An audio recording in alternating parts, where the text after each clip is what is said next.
besides the debate on Tuesday, why come to Ohio so early and not spend more time in other states?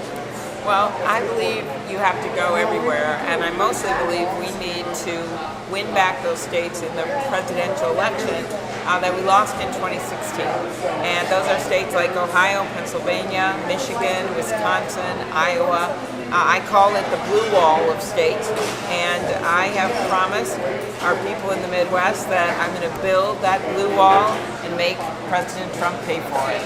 And you have so many voters there that maybe supported Barack Obama and then voted for Donald Trump. 10% of Donald Trump voters in these states.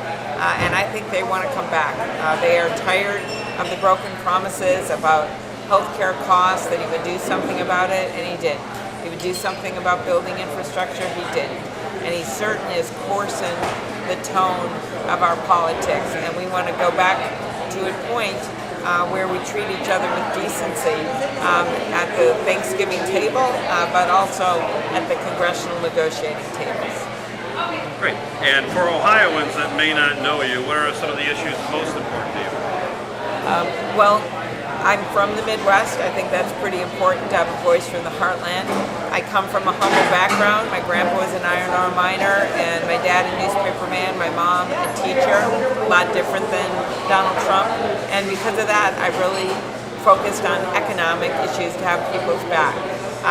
People of Ohio should know that I think Sherrod Brown is a great senator, and he's someone that I listen to when it comes to issues of treating our workers with the dignity they deserve. He is exactly right about this.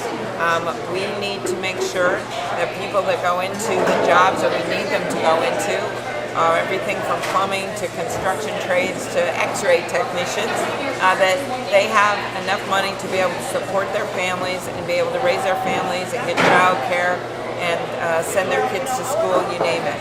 And so that's what I'm focused on. It's really making sure that as we see changes in our economy, Minnesota's seen these same changes with our iron ore mines that you've seen in the steel industry in Ohio, that we always put the workers first in how we make decisions.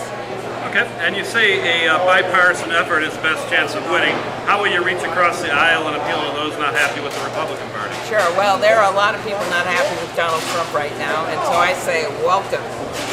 First of all, we have a fired-up Democratic base. I believe I can lead that base to victory, but if we really want to win big and we want to win in states like Ohio, we have to bring independents and moderate Republicans with us. That's what I've done in every election I've ever had.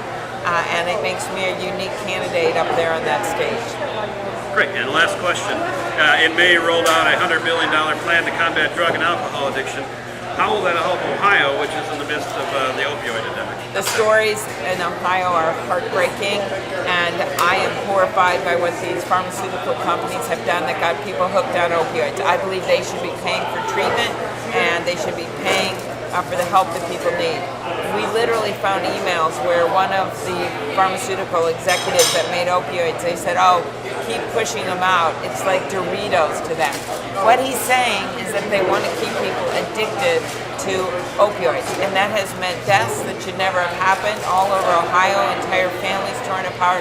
I had someone here today told me about the kids that she works with in the school, homeless kids, kids that their whole lives are destroyed because their parents got addicted to opioids. So my answer is make these pharma companies pay for it. There's lawsuits going on, and let's make sure that money goes to the communities that need it.